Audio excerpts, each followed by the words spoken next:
Subscribe करें और bell दबाएं ताकि कोई खबर रह न जाए।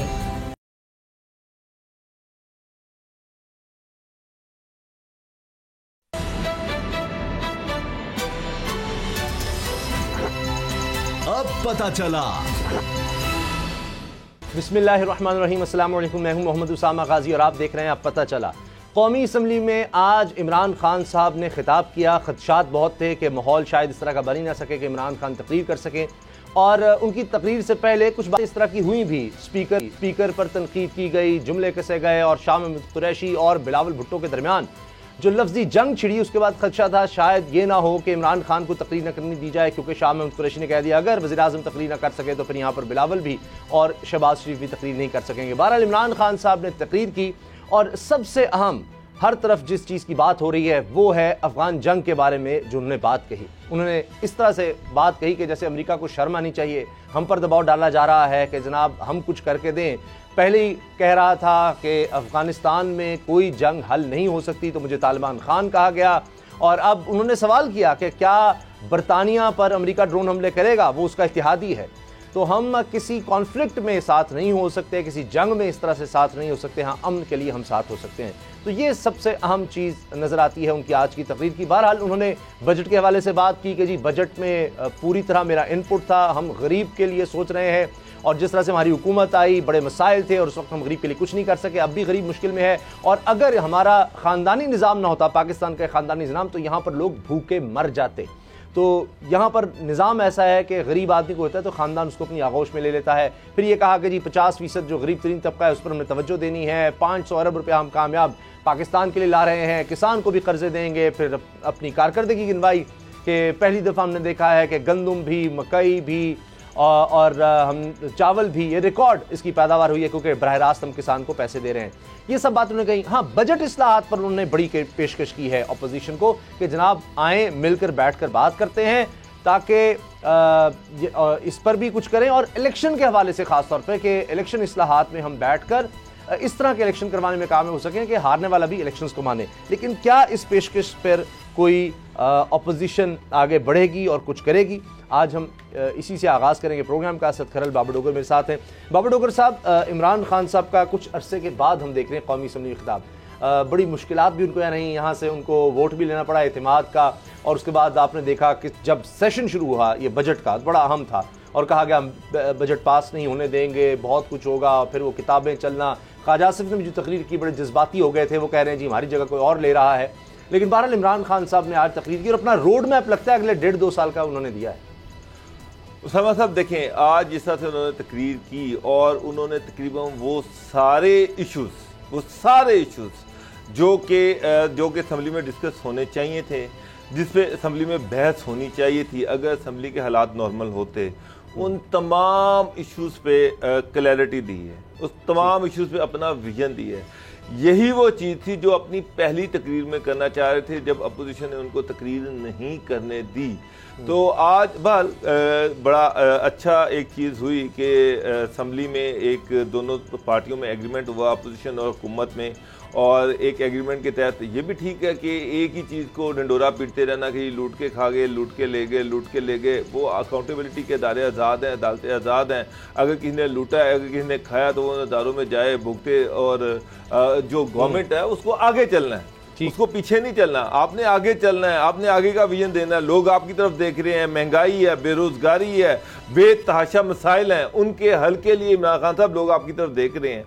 और आज बिल्कुल ठीक है, अगर आज अपोजिशन को आपने नहीं लताड़ा या उनको ये नहीं कहा कि ना ये लूट के खा गए, ये हो गया, उसकी बजाय आपने अपना विजन दिया, सारी कौम ने सुना। और ये इसमें कोई शक नहीं है कि ये पहली दफ़ा मैं देख रहा हूँ कि अमेरिका के ख़िलाफ़ डट के कोई खड़ा हुआ है। कल जो चाइनीज़ टेलीविज़न को इंटरव्यू दिया गया वो बड़ा ज़बरदस्त था, सारी कौम ने उसको अप्रिशिएट किया। उन्होंने जो पाकिस्तानी है उनके फ़ख्र से सर तन के, वो पाकिस्तानी जिनको ये आदत थी ये सुनने की कि हमारी हुकूमतें, हमारे हुक्मरान किस तरह अमेरिका की एक बात के आगे सर झुका दिया करते थे, मगर अमेरिका की गुलामी कबूल कर लिया करते थे।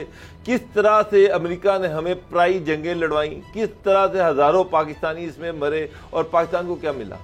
पाकिस्तान को, लेकिन सर हुक्मरानों को तो कुछ मिलता होगा, पाकिस्तान को देकर के जो हुकूमत आपकी चलती रहेगी, तो ये इमरान खान साहब ने खतरा भी तो मोल लिया, इसके नुकसानात भी तो हैं, उस पर भी तो तवज्जो देनी चाहिए, उस पर भी नजर रखनी चाहिए। सबको अच्छा लगता है कि इमरान खान ने जनाब अमेरिका को लताड़ दिया, ये कर दिया। पहले लोग कोई बेवकूफ तो नहीं थे, वो कुछ सोच समझ के ही करते थे कि अमेरिका को खुश रखना है। उसका हल जो है वो बिल्कुल, आपकी बात बिल्कुल ठीक है कि America world power, economic power है, सुपर पावर है, बहुत सारे अदारे उसके कंट्रोल में है, मालियाती अदारे उसके कंट्रोल में है। हम अमेरिका से लड़ने की पोजीशन में नहीं है, लेकिन ये भी नहीं हो सकता कि हम अमेरिका के लिए पाकिस्तानियों की कुर्बानी दे दें, अपने मुल्क की कुर्बानी दे दें, अपना बेड़ा गर्क कर लें, अपने आप को तबाह कर लें।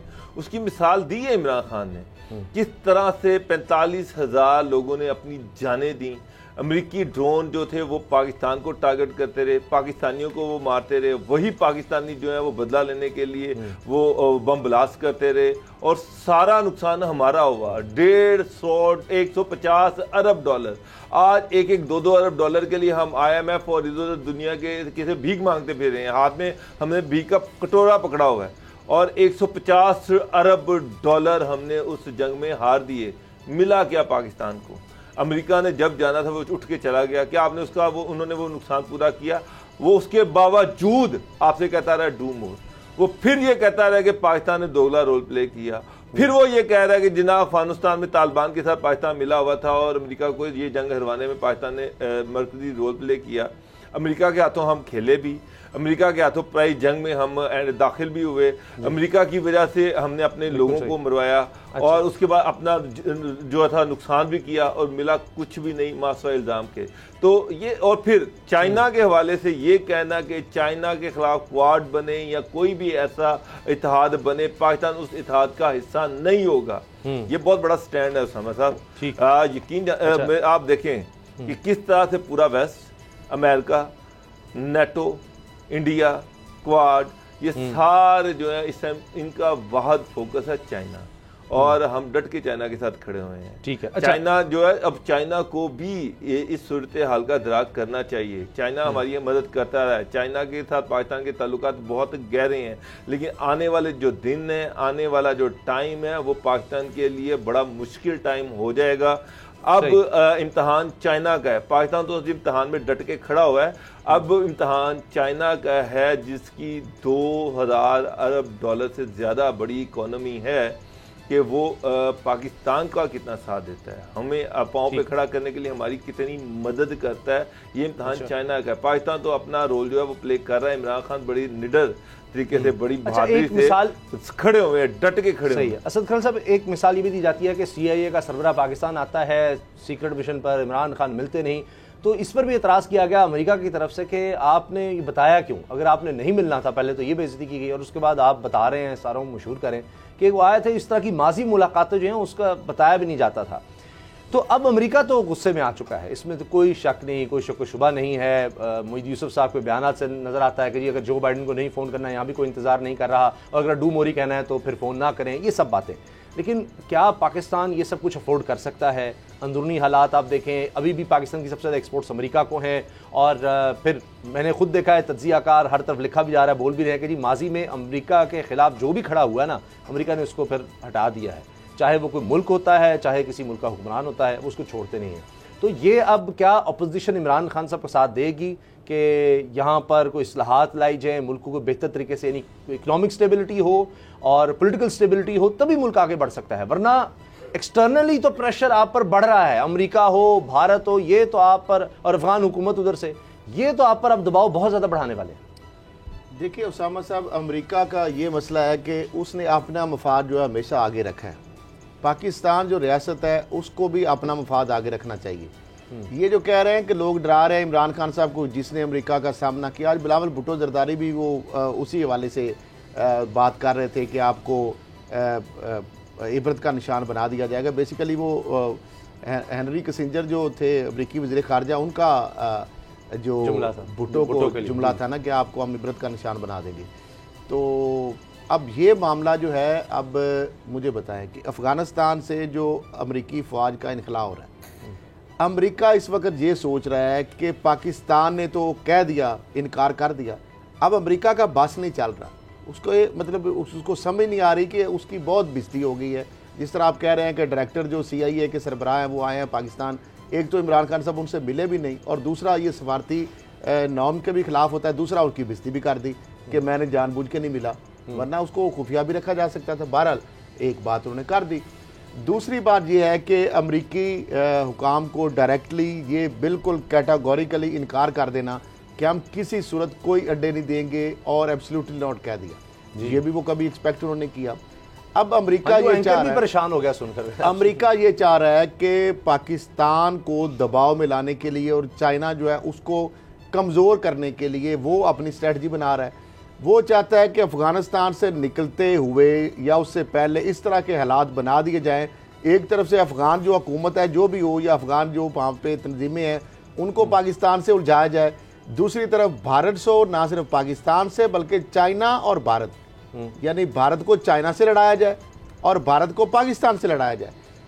अमेरिका को इससे कोई गरज नहीं है कि भारत कमज़ोर होता है या पाकिस्तान कमज़ोर होता है, वो चाहता है कि इस खित्ते के अंदर किसी सूरत भी इस्तेकाम ना पैदा हो। अभी देखिए ना, हमारे 2 फौजी शहीद अगर हो गए, खित्ते के अंदर इस्तेकाम पैदा होगा, बॉर्डर पर 2 फौजी शहीद हो गए, खित्ते के अंदर इस्तेकाम पैदा होगा तो पाकिस्तान मजबूत होगा। एक मुस्तकम पाकिस्तान कभी भी वो नहीं चाहेगा अमेरिका कि पाकिस्तान एक मजबूत कंट्री बन के उभरे, क्योंकि मजबूत पाकिस्तान, मजबूत चाइना जो है उसके हवाले से अगर बात की जाए, फिर जो नया अब ब्लॉक बन रहा है रशिया, चाइना और पाकिस्तान, इससे बहुत खौफजदा है।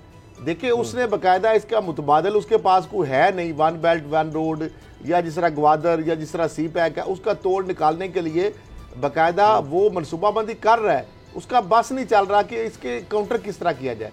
अब भारत है उसको किराए का कातिल बनाने की कोशिश कर रहा है, लेकिन वो भूल जाए कि जिस तरह पाकिस्तान ने एक दुनियावी सुपर पावर रशिया को ख़त्म किया, और उस वक्त यही पाकिस्तानी जो थे जिनको अब दहशतगर्द कहता है अमेरिका, उस वक्त इनको मुजाहिदीन कहा जाता था, उस वक्त इनको असला भी दिया जाता था, इनको फंडिंग भी की जाती थी, इनको तरबियत भी दी जाती थी, उस वक्त ये बड़े प्यारे थे। लेकिन जब अपना मकसद निकला, आपको पता है हिलरी क्लिंटन ने बकायदा तस्लीम किया कि हमने पाकिस्तान के साथ बहुत ज्यादती की, कि जब हम निकले उसके बाद हमने तो पीछे मुड़कर नहीं देखा। तो अब भी मामला ये है, अमेरिका से अगर ये को एक्सपेक्ट कर रहा है कि वो पीछे मुड़कर देखेगा, वो चाहेगा कि पीछे मुड़कर देखे तो हर तरफ तबाही नजर आए, वो कभी भी यहाँ पे पीस छोड़ के नहीं जाएगा। अमेरिका जहां भी गया वहां पे तबाही फैलाई, और जहां से निकला उससे ज्यादा तबाही। आज तक जहां से अमेरिका निकला है, मुझे बताएं कहीं भी कोई मुस्तकिल हुकूमत आपको नजर आती है? कभी नहीं, क्योंकि वो अपने मकसद हल करके निकल जाता है, उसके बाद वो जाए बाढ़ में जो लोग भी हैं। अब जो उसकी कठपुतली हुकूमत है वहां पे वो जाके बैठे हुए हैं, वो समझ रहे हैं कि शायद हमारे लिए कुछ करेगा, वो तो अपने लिए कुछ करेगा। हमसाए भी भुगत रहे होते हैं अफगानिस्तान में इसी तरह तबाही। अब मैंने जिस तरह आपको अर्ज किया कि हमारे 2 फौजी फिर शहीद हो गए हैं पाक अफगान बॉर्डर पर, ये एक मसला है, वहाँ से दहशतगर्द फायरिंग कर देते हैं। और वो जब पाकिस्तान कहता है जी TTP वहाँ से कह रही है, तो वो कहते नहीं यहाँ तो TTP का वजूद ही कोई नहीं है, इस तरह की अफगान हुकूमत बात कर देती है। लेकिन खैरल साहब बड़ा मुख्तसर अगली खबर पर जाने से पहले कि कानून की हुक्मरानी की भी बात की है, उन्होंने कहा जी रियासत मदीना में ये था, इंसाफ था, बराबरी थी, खुद मुख्तारी थी कि लोग यानी ये नहीं था किसी के आगे झुकते नहीं थे। बजट के हवाले से उन्होंने कह दिया कि जी हम मुश्किल में थे और क्या करते, बजट में हमें खसारे का बजट फिर दोबारा बनाना पड़ा है, फिर भी कोशिश की है। इंतखाबी इस्लाहात पर आपको लगता है, क्योंकि ये जो आपने बातें की सब ठीक है, अगर मुल्क अंदर से मजबूत होगा सियासी तौर पर, समाजी तौर पर, सब फिर माशी तौर पर, अब तो जंगें जो है माशी होती हैं। अब चीन की अमेरिका से कोई जंग, कोल्ड वॉर जिसको कहा जा रहा है, वो कोई हथियारों से तो हो नहीं रही, वो तो एक माशी जंग है, इन्फ्लुएंस की जंग है, वो की जा रही है, बयानी की जंग है। तो उसके लिए जब अंदर से मुल्क मजबूत होगा तभी आप तैयार हो सकते हैं। वो आपको होता नजर आ रहा है कि कोई वर्किंग रिलेशनशिप बन रहा है ऑपोजिशन के साथ। इमरान खान साहब की बात बड़ी ठीक है कि 1970 के बाद जितने भी इंतखाबात हुए हैं वो मुतनाज़ हुए।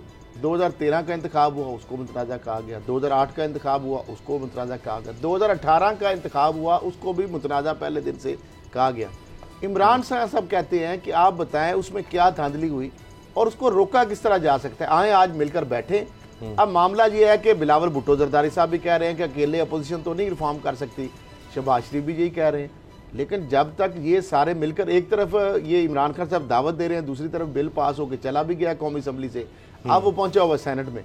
मुझे ये बताएं कि ये एक सेनेट में कर लें, सेनेट में बिल पड़ा हुआ है, सर बिल तो वापस भी हो जाता है, विड्रॉ भी हो जाता है, वो तो पहले भी जो पास करते हैं उसको विड्रॉ भी कर लेते हैं सेनेट में पहले भी हो चुका है। मामला ये है कि जब तक एक पेज पर मिलकर जो भी कंसेंसस होगा इंतखाबी रिफॉर्म्स के हवाले से, अगर तो वो मुतफिका होगा तो फिर तो उसके ऊपर कंसेंसस होगा या उसकी बात तस्लीम होगी। अच्छा, इमरान खान अगर हुकूमत अपने तौर पे कर लेगी ना, जी। तो अगर अपोजिशन जमातें इक़्तिदार में ना आई तो उन्होंने कहा देखें जी हमने तो कहा था, इन्होंने तो टेलर मेड ये अमेंडमेंट की थी, ये तो अपनी मर्जी के धांधली के लिए, लेकिन चले वो अपनी पेश करें सिफारिशात के लिए क्या होना चाहिए।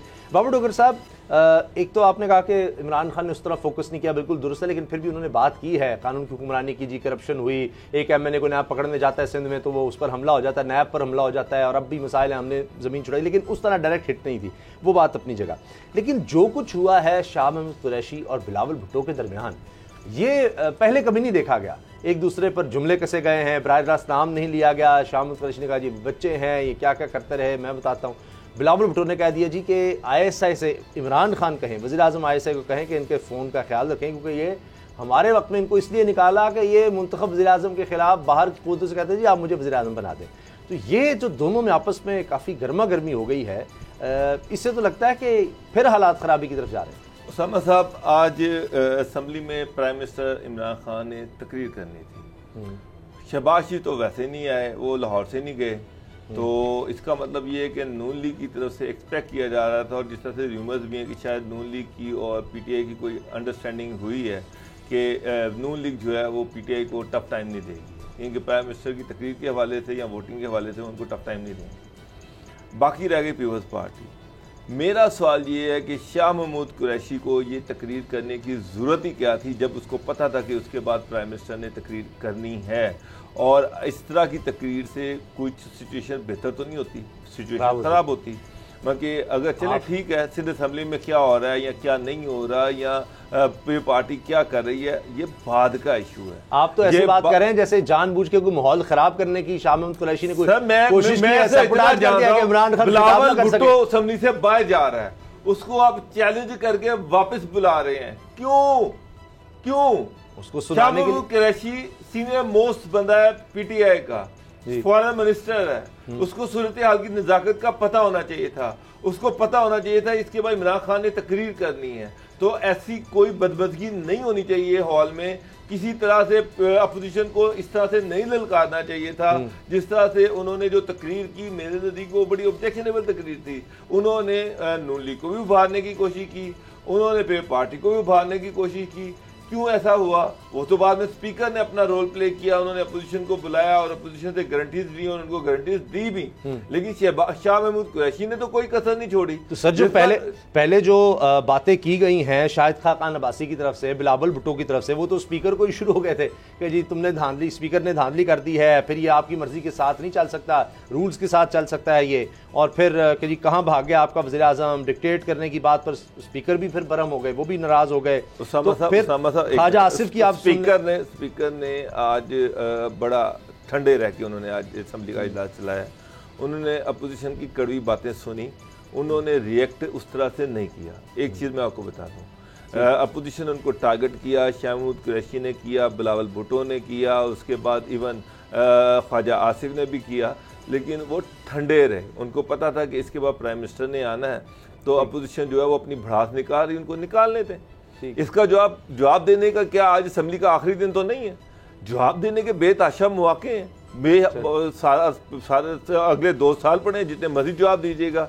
लेकिन ये है कि प्राइम मिनिस्टर इमरान खान को उनको तकरीर करने दें, उनकी तकरीर जो है उसमें कोई ऐसा इशू नहीं होना चाहिए जिससे असम्बली में कोई ऐसा माहौल बने जिसकी वजह से कोई बदमज़गी पैदा हो। सही। तो मेरा ख्याल है कि शाह महमूद कुरैशी ने गैर ज़रूरी तौर पर ऐसी चीज़ें की जिसकी वजह से आया, और फिर बिलावल ने जो सुनाई है वो बड़ी खरी खरी सुनाई है।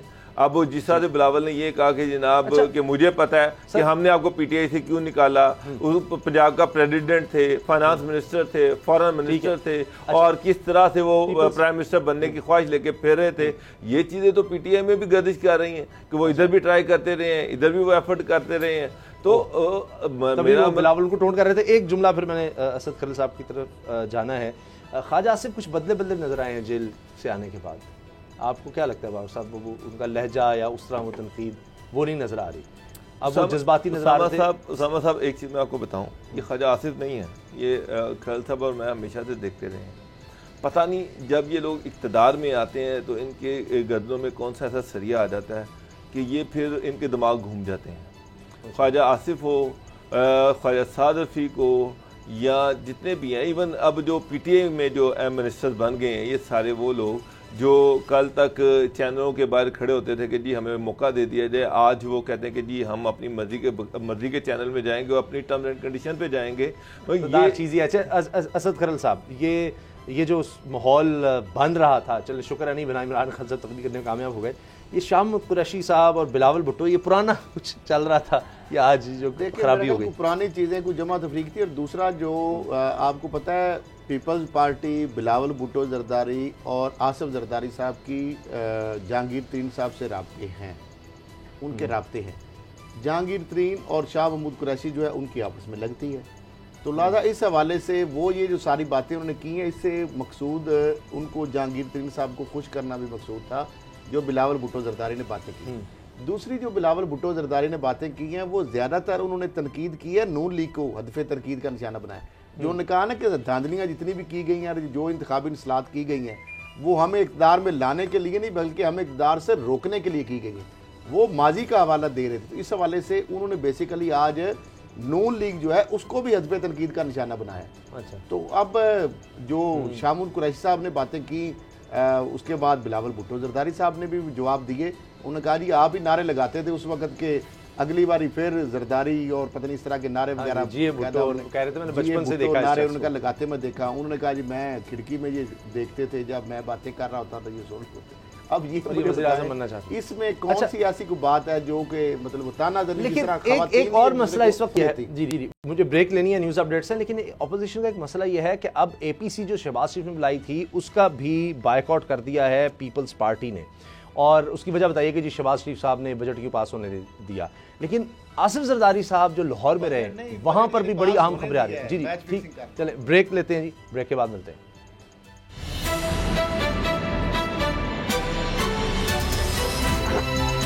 अब पता चला,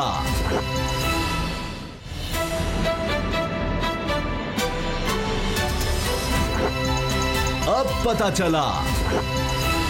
अपोजिशन के अंदर दरारें मज़ीद गहरी हो रही हैं और उसकी एक मिसाल ये नज़र आई कि पाकिस्तान पीपल्स पार्टी ने अपोजिशन के इजलास का, जो उनका अपोजिशन का इजलास हो रहा था, उसका बायकॉट किया है।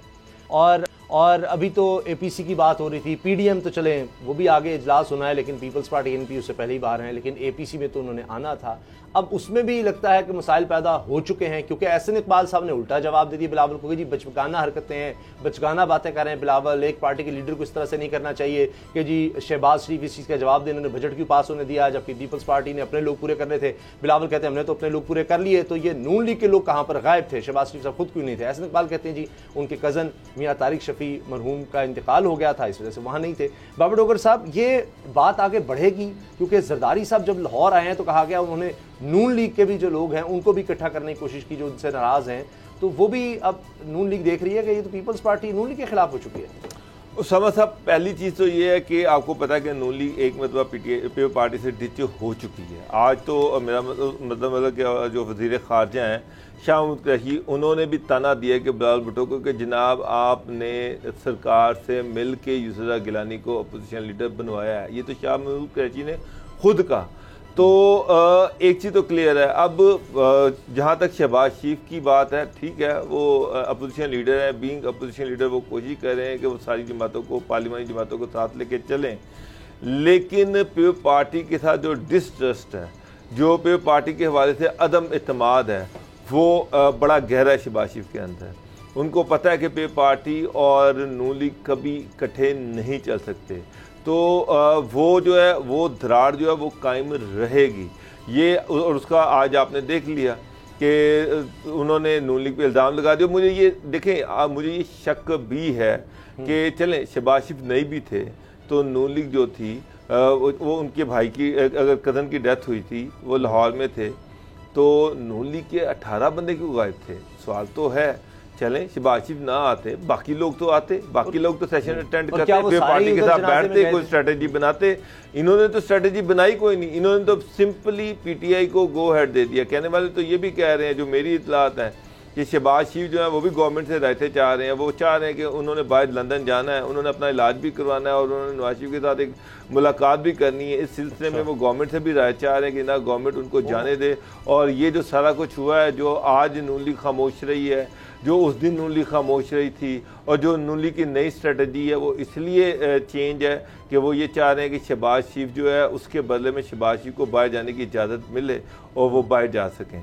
तो इस सिलसिले में ये भी इतलात है कि कुछ बड़ी पार्टियां, कुछ खुफिया हाथ जो हैं वो बीच में पड़े हैं और वो ये चाह रहे हैं कि गवर्नमेंट जो है इसके बदले में शहबाज शरीफ को बाहर जाने दे।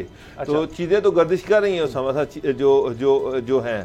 तो अब एक चीज़ तो क्लियर है कि APC बुलाएं या जो मर्जी करें, नून लीग और पीपल्स पार्टी जो है ये इकट्ठे होकर नहीं चल सकते। दोनों के अपने अपने मफाद हैं, दोनों के अपने अपने फ़ायदे हैं और दोनों जो है वो कभी भी इकट्ठे नहीं हो सकते। दोनों की अलग आइडियालॉजी है, दोनों इक़्तिदार में आना चाहते हैं, दोनों को जहाँ एक दूसरे को फ़ायदा मिलता है एक जो है दूसरे को ठोकर मार देता है। ये तो बड़ा क्लियर है। तो बस ये मैंने तो आपको पहले भी कह दिया था, सिर्फ एक पॉइंट पे वो इकट्ठे हो सकते हैं। वो पॉइंट ये है कि जब इनको नैब पकड़ेगी उस वक्त।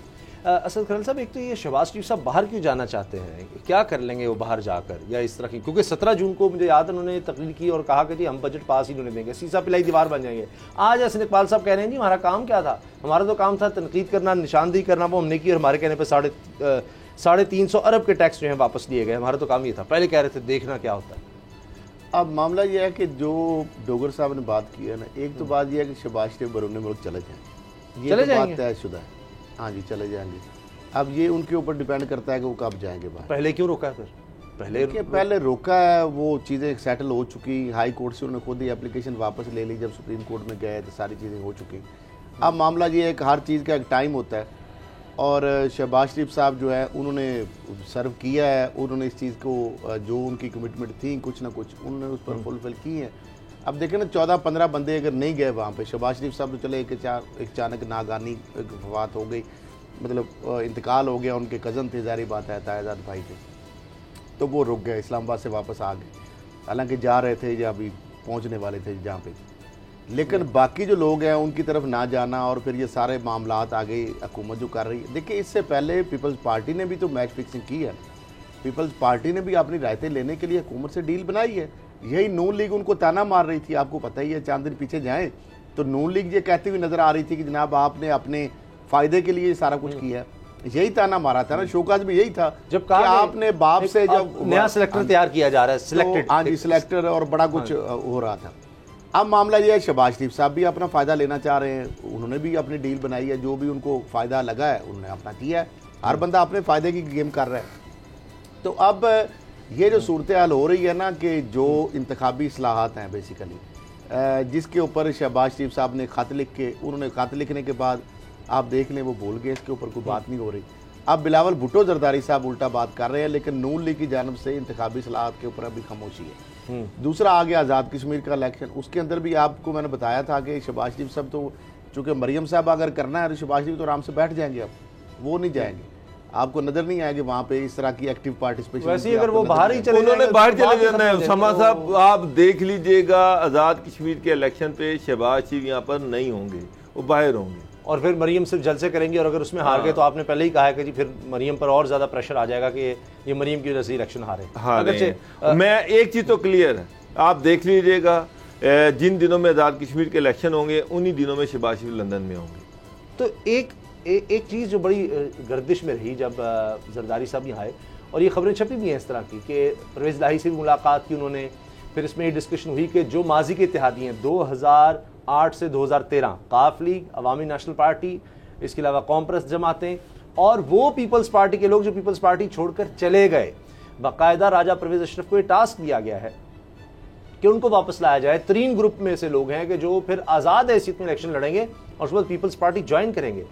ये चीज़ें भी हो रही हैं बाबर डोगर साहब, इस तरफ भी सोचा जा रहा है, पीपल्स पार्टी की यहाँ तक सोच है कि हर एक को साथ मिलाया जाए, फ्यूचर अलायंसेस अभी से।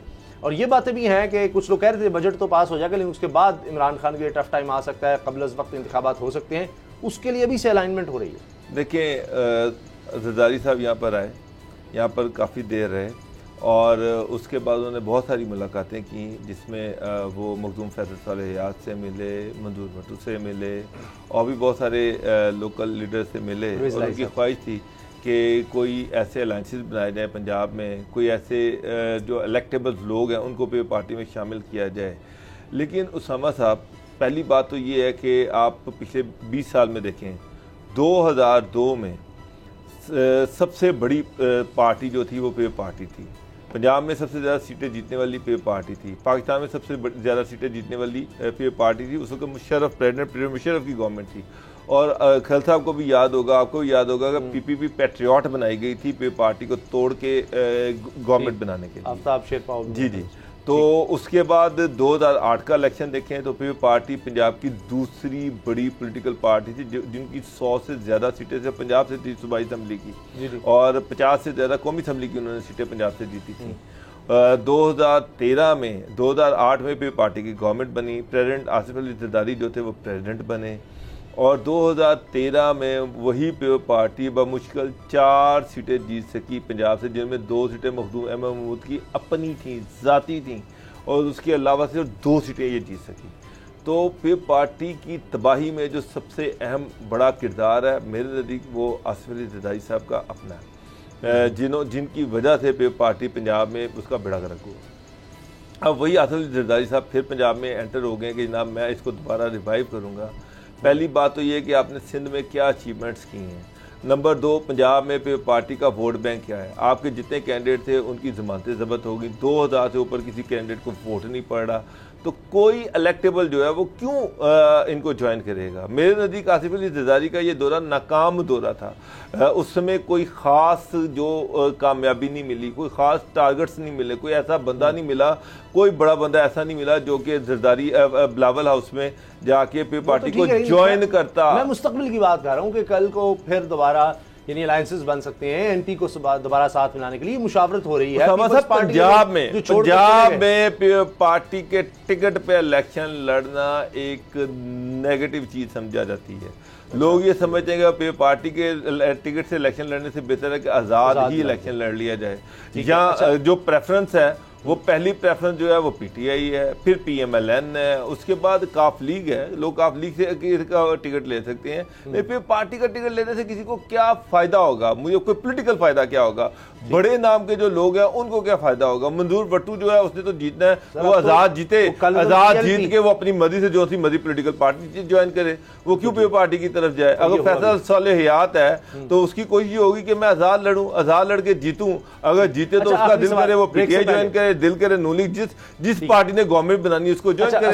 इंटीरियर सिंध में, एक मिनट सामा था, इंटीरियर सिंध में लोगों का इशू पे पार्टी हो सकता है, पंजाब में नहीं है। ये चीज आप याद रखिए। पंजाब में भी नहीं, मेरा ख्याल है साउथ पंजाब में भी नहीं। अच्छा, उसामा साहब अभी भी साउथ पंजाब से 4 सीटें भी पार्टी की है, 3 सीटें हैं, उनमें भी 3 सीटों में 2 मखदूम अहमद महमूद की है, एक रब्बानी साहब की है, खर साहब की है, वो अपने बलबूते पे जीते हैं, उसमें पार्टी का वोट बैंक नहीं है। अच्छा, शहबाज शरीफ साहब आप दोनों कह रहे हैं जी मुल्क से जा रहे हैं, ये पहले लग रहा था दिल बर्दाश्ता होकर जा रहे हैं कि जी ठीक है मैं छोड़ो, जिस तरह जेल में चले गए थे।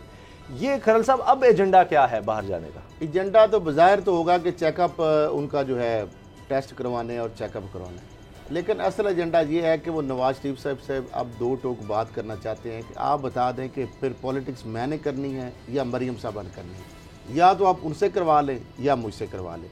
अब ये 2 टोक बात है। और दूसरा बयानिए का मसला है। शहबाज शरीफ साहब भाई साहब को यही दिलासा देने की कोशिश करेंगे कि आप ज़रा सब्र करें, आप और मरियम साहब अगर खामोश हों तो मौका हमें अगर कोई मिलता है या कोई ऐसा मौका बन सकता है, लेकिन जो आप और मरियम साहबा का बयानी अगर चलता रहा तो हमारी पार्टी ख़त्म हो जाएगी, ना रहेगा बांस और ना बजेगी बांसुरी। तो बेहतर यही है कि आप जब तक हालात मौजूद नहीं होते, जब तक आप नाअहल हैं, जब तक मरियम साहबा नाअहल हैं हमारे, फिर तो आप मेरे पीछे हाथ रखें, मेरे बयानी के पीछे चले। अब वो नवाज शरीफ को उसने कहा पाँव पढ़ूंगा, आप पाँव भी शहबाज शरीफ पढ़ जाएंगे। ब्रेक है, नवाज शरीफ इस पे मानने पे तैयार। ब्रेक लेते हैं, ब्रेक के बाद बात करेंगे। कल कौमी सलामती कमेटी जो कौमी असम्बली में है उसका इजलास हो रहा है, इस हवाले से बात करेंगे, बड़ा अहम है अफगानिस्तान के हवाले से, अमेरिका के बारे में। ब्रेक के बाद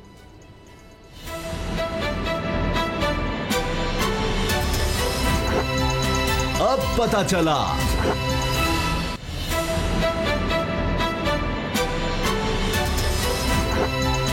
अब पता चला। कल कौमी असम्बली की कौमी सलामती कमेटी का इजलास है जिसमें वज़ीर ख़ारजा शाह महमूद कुरैशी होंगे, इसके अलावा दाखिला शेख रशीद हैं, वज़ीर दिफा परवेज़ खटक हैं और अपोजिशन लीडर शहबाज शरीफ, बिलावल भुट्टो जरदारी समेत अरकान पार्लियामेंट वज़रा भी कमेटी के अरकान में शामिल हैं। इसके अलावा चेयरमैन सेनेट हैं, वज़रा हैं, अरकान पार्लियामेंट सेनेट को भी कमेटी में खुसूसी तौर पर मदऊ किया गया है। अब आप सोच लीजिए कितना ये अहम इजलास है, इन कैमरा है, यानी इसकी कोई रिकॉर्डिंग नहीं होगी, कोई इसकी इस तरह से रिपोर्टिंग नहीं होगी जिस तरह आमतौर पर आप कौमी असम्बली का आज का इजलास देख रहे हैं। ऐसा कुछ नहीं होगा, इसमें तमाम चीज़ें डिस्कस की जाएंगी, ब्रीफिंग दी जाएगी। और मसला है अफ़गानिस्तान का। अमेरिका अफ़गानिस्तान से जा रहा है, बल्कि आज की खबर तो यह है कि 11 सितंबर तक उन्होंने डेडलाइन दी हुई थी, उससे पहले पहले अमेरिका कह रहा हम निकल जाएंगे। अशरफ गनी अफ़गानिस्तान के सदर गए, अमेरिकी सदर से मिले, वहाँ उन्होंने साफ अमेरिकी सदर से सुन लिया कि जी हम तो अब मुड़ के भी नहीं देखेंगे यहाँ पर अफ़गानिस्तान में, हम तो जान छुड़ा कर भागे यहाँ से, अब नहीं हम आने वाले। हाँ, तुम्हारे समेत जिसको अमेरिकी वीज़ा चाहिए वो मिल जाएगा। उनके अल्फाज है कि जिसने हमारा साथ दिया, जिसने अमेरिका का साथ दिया, उसके लिए अमेरिका के दरवाजे खुले हैं, हमसे ना पूछो कि हमने वहाँ आने के नहीं। पाकिस्तान ने इनकार कर दिया अड्डे देने से, अब इसका बदला अमेरिका लेने की कोशिश करेगा। अफगानिस्तान में खाना जंगी का खतरा है, लग रहा है कि तालिबान जिस तरह से एक के बाद एक ज़िले पर कब्जा कर रहे हैं और वो आगे बढ़ रहे हैं, तो ये it's a matter of time कि बस कुछ वक्त लगे और उसके बाद फिर वही खाना जंगी, फिर तबाही, लोकल मिलिशिया और तालिबान आमने सामने। क्या हालात होंगे? पाकिस्तान के लिए ख़तरात ये हैं कि अब भी 30 लाख अफगान महाजरीन, इससे पहले 40 लाख, दुनिया की तारीख में बड़े बड़े पैमाने पर महाजरीन को पाकिस्तान ने यहाँ फंसाया। अब वो सारे अगर बॉर्डर पर आ जाएंगे तो बाबर डोगर साहब, ये सूरत हाल तो पाकिस्तान के लिए बड़ी ही ख़तरनाक होगी। अमेरिका ने कोई फंडिंग करनी नहीं, वो तो यहाँ से निकल गया, भाग गया। और अब अफगानिस्तान में जो अमेरिका अफगान हुकूमत को पैसे रकूम देता था, डॉलर, अरबों डॉलर दे रहा था, वो भी अगर वो रोक लेगा, अफगान हुकूमत जब ख़त्म हो जाएगी, तो वहाँ तो इतनी गुर्बत होगी कि शायद लोग शाम को, यमन को, इन ममालिक को भूल जाएंगे। इतना ज़्यादा किस तरह से फिर पाकिस्तान संभालेगा? कौन संभालेगा इस चीज़ को? उसामा साहब, अमेरिका तो जा रहा है और एक मरतबा फिर वो अपने पीछे तबाही छोड़ के जा रहा है। एक तरफ अमेरिका जो है वो अपने आप को बाइडन जिस तरह से उन्होंने लास्ट एक प्रेस कॉन्फ्रेंस की थी, बड़ा सिविलाइज कहते हैं, प्रो डेमोक्रेटिक नॉर्म्स की बात करते हैं, सिविलाइजेशन की बात करते हैं, कल्चर की बात करते हैं, कि ह्यूमन राइट्स इशू की बात करते हैं। लेकिन अमेरिका जब भी अफगानिस्तान से गया है, वहाँ पर तबाही दे के गया है, वहाँ पर लड़ाई दे के गया है, वहाँ पर गुर्बत दे के गया है। ये नहीं है कि अमेरिका ने वहाँ पर किसी से कोई सिस्टम बनाने में तवज्जो नहीं दी। अगर अमेरिका उस वक्त स्टेक होल्डर्स को इकट्ठा कर लेता, चाइना, रशिया, पाकिस्तान, इन सब को इकट्ठा करता और अफगानिस्तान का कोई पुरअमन हल ढूंढता। पुरअमन हल क्या था? वहाँ पर एक इंडिपेंडेंट इलेक्शन करवा दिए जाते और इस चीज़ को इंश्योर कर दिया जाता कि जो भी जीतेगा वो हुकूमत ले जाए, चाहे वो तालिबान जीत जाए, तालिबान को गवर्नमेंट दे दी जाएगी पुरअमन तरीके से। मगर आप अशरफ गनी की हुकूमत को धुआम देने के लिए उसको इलीगली सपोर्ट कर रहे हैं, बजाय इसके कि उसकी गवर्नमेंट को ख़त्म करते, स्टेक होल्डर को बिठाते, फ्री इलेक्शन करवाते और जो भी जीता उसको इक़्तिदार दे देते। ये मसला बड़े आराम से हल हो जाता और अमेरिका जो है वो आराम से पुरअमन इंतकाल करवाता, जो भी गवर्नमेंट बनती उसके हवाले वो इक़्तिदार करता और यहाँ से चला जाता। ठीक है। अब अमेरिका जो है वो ये नहीं कर रहा, वो यहाँ से चुप करके निकलने की कोशिश कर रहा है और उसको सबको पता था कि अगर अमेरिका निकलेगा तो तालिबान जो है वो काबुल समेत सारे अफगानिस्तान को कब्जा कर लेंगे। और इस प्रोसेस में तालिबान खुद पहले ये कहते रहे हैं कि अशरफ गनी जो है उसकी गवर्नमेंट को तोड़ दिया जाए, वहाँ पर इलेक्शन करवा दिए जाए, जो भी करवाना करवा दिया जाए और लोगों की विल के मुताबिक जो भी गवर्नमेंट बनेगी वो बन जाए। अशरफ गनी को ये पता है, एक मिनट, अशरफ गनी को ये पता है कि अगर वहाँ पर दोबारा इलेक्शन होते जिसमें तालिबान भी हिस्सा लेते तो अशरफ गनी तो नहीं जीत सकता। तो अब जब आप एक कठपुतली गवर्नमेंट बना के उसको छोड़ के जाएंगे तो फिर यही होगा कि जो ताकतवर है वो उस पर कब्जा कर लेगा और तालिबान जो है वो ताकतवर है। अब आप यहाँ तक देखें कि उनकी ताकत इतनी है कि इंडिया तक उनसे, जो इंडिया की गवर्नमेंट उसने जिसने थूक के चाटा है, मैं फिर दोबारा कह रहा हूँ, इंडियन हुकूमत थूक के चाट रही है। थूक इतना चाट रही है कि इन्होंने हमेशा ये कहा कि वो कभी भी तालिबान की गवर्नमेंट को सपोर्ट नहीं करेंगे। इवन जब 98-99 में तालिबान की गवर्नमेंट थी, मुल्ला उमर की वहाँ पर गवर्नमेंट थी, तो इंडिया ने अपनी एम्बेसी वहाँ पर बंद कर दी थी, जो बाद में खोली गई जब अमेरिका आया। और बार बार जगह जगह जो इंडियन जो फंक्शनरीज हैं उनके ये स्टेटमेंट्स हैं, सुब्रमण्यम शंकर की ये स्टेटमेंट है कि जनाब हम तालिबान के साथ ना मुज़ाकरात करेंगे, ना बैठेंगे, ना उनकी गवर्नमेंट को मानेंगे। अब कतर में आप जनाब उनके पाँव पड़े हुए हैं कि जनाब क्योंकि अरबों डॉलर की वहाँ पे इन्वेस्टमेंट कर दी हुई है, वहाँ पे रोड इंफ्रास्ट्रक्चर ये वो बेताशा, और पाकिस्तान के खिलाफ आपने बेताशा वहाँ पर सेल्स बनाए हुए हैं और उसकी कंटिन्यूटी के लिए अब तालिबान के पाँव पड़े हुए हैं और अपना थूकर दोबारा चाट रहे हैं। और मेरा नहीं ख्याल कि तालिबान जो है वो इंडिया को एक्सेस देंगे या इंडिया को वो रोल देंगे। अच्छा। जो कि अमेरिका के होते हुए अमेरिका का पिट्ठू बन के इंडिया को जो रोल मिला है, अब वो रोल नहीं मिलता। अच्छा, तारीख अब असद खरल साहब हमारे सामने है। अमेरिका ने तो जो करना है उसने वही करना है। हम अपने लिए, अपने मुल्क के बचाव के लिए क्या कर सकते हैं? क्या रूस को, चीन को, तुर्की को, ईरान को साथ मिलाकर कोई अफगानिस्तान का हल निकाला जा सकता है? किस तरह से करें? क्योंकि अंदर तो खाना जंगी नज़र आ रही है, बड़े मसाइल नज़र आ रहे हैं और बराह रास्त उसका असर पाकिस्तान पर होता है। अमेरिका का तो छोड़ दें, वो तो आज तक इराक को नहीं ठीक कर सका, अफगानिस्तान को क्या करेगा? अफगानिस्तान का हल सिर्फ एक ही था जो अमेरिका निकाल सकता था अपने जाने से पहले वहाँ पे, जिस तरह डोगर साहब ने बात की। अब अगर ये कहें कि रशिया, चाइना, ईरान या पाकिस्तान जो है वो तो कुछ नहीं कर सकते। अब इमरान खान भी बड़ा क्लियर स्टांस यही है और इसके अलावा हमारा है भी आर्गूमेंट भी बनता ही नहीं है कोई कि जनाब जो भी अफगान अवाम जिस हुकूमत को मुंतखब करेंगे, जिसको लाएंगे वो उसे ही हमें एक्सेप्ट करना पड़ेगा। उसके अलावा तो हम खाना जंगी कर नहीं सकते। अब अमरीकी जनरल ऑस्टिन मुलर खुद कह रहे हैं कि बहुत बड़ी खाना जंगी हो रही है और ये जो 11 सितंबर की डेडलाइन है ना निकलने की निकला की, मेरा ख्याल है अब उससे भी पहले जिस तरह बगराम एयर बेस खाली कर दिया गया, इतवार तक बिल्कुल खाली कर दिया जाएगा। जो असला नहीं ले जा रहे वो तबाह कर देंगे वहाँ पे।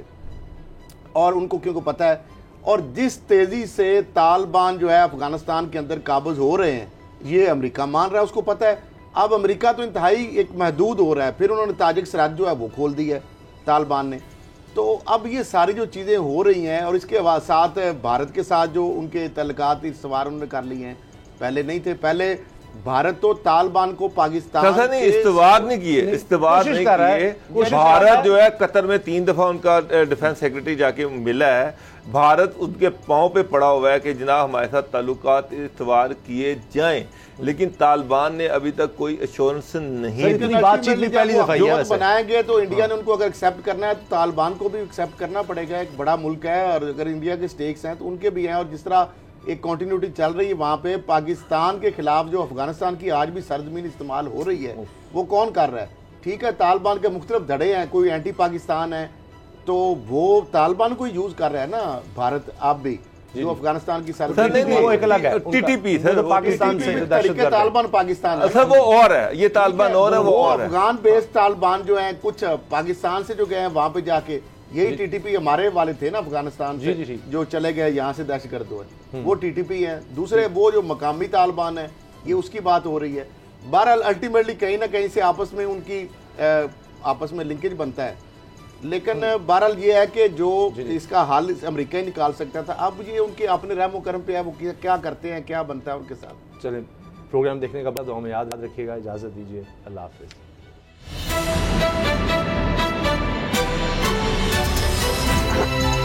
अब पता चला।